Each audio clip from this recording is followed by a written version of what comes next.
Happy to welcome former advisor for the mission of the Holy See to the United Nations, Monsignor Hilary Franco. Monsignor Franco is also the author of 6 Popes. He worked for 6 popes. He worked at the Vatican for decades. Monsignor, welcome. Always wonderful to have you. You served at the Vatican for 26 years, so you knew Benedict XVI as Joseph Ratzinger. Talk to us. That is correct. About the man that you knew working in the Vatican for all of those years. But Tom, I have to tell you something, that my relationship with Joseph Ratzinger, goes back to the council, the Second Vatican Council. We were both young and we attended. I was, kind of the expert for the American bishops, and he was just a theologian. Only a theologian for Cardinal Frings, who was the Archbishop of Munich. We struck this kind of friendship, and at that time, many of his ideas were just becoming clear in his mind as a great theologian. He was not used only by the cardinal that he was serving, but he was actually serving all the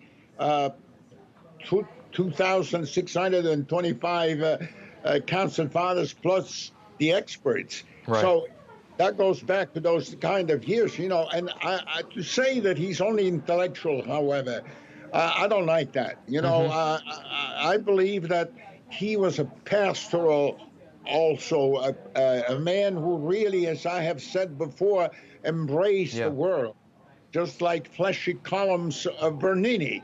And he opened those arms and embraced the world. Remember when he was elected, even when he was elected. And don't forget, how about his 3 encyclicals? They're so essential to the teaching of the church. One was, the first one was in 2006, Deus Caritas Est, God is love. And that was his main concern, was telling the world that love is really what really turns the world, as we used to say in the old days. And then he continued with the second in 2007. That was Spe Salvi. We are saved by hope. And finally, the third encyclical of 2009. That was such a splendid social action of the church in the world of today, especially after the crisis, the financial crisis of 2008. That was another incredible. And how about the Jesus of Nazareth, the trilogy that really stunned the world? How did he find the time to do it? Going around the world. He was with us at the United Nations in 2008. Yes, that's right. Gave a tremendous message to the General Assembly.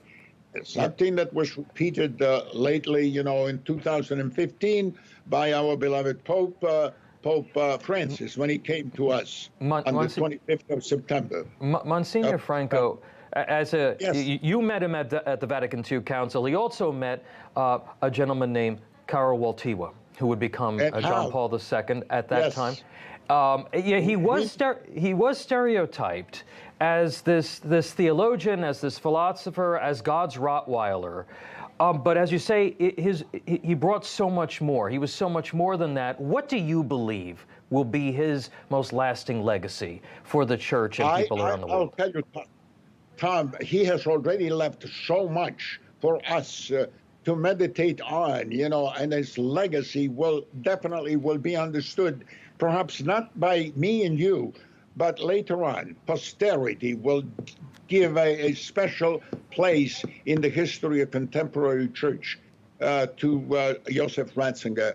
I believe that he has really made an impression in these 8 years of sacrifice. He did not want to be elected Pope. Actually, he wanted to retire. He had asked our friend John Paul II before to retire and go back to his kind of small town, and write. And then the providence of God, only by obedience, he said yes. For 8 years, he went on to do what he did. What a tremendous impact on the world, my dear Tom. I hope absolutely. people will understand this. You know, it's really great. All right, Monsignor Hilary Franco, thank you so much for those reflections, those very personal reflections of Pope Benedict XVI. Thank you very much, sir. God love you. Thank you.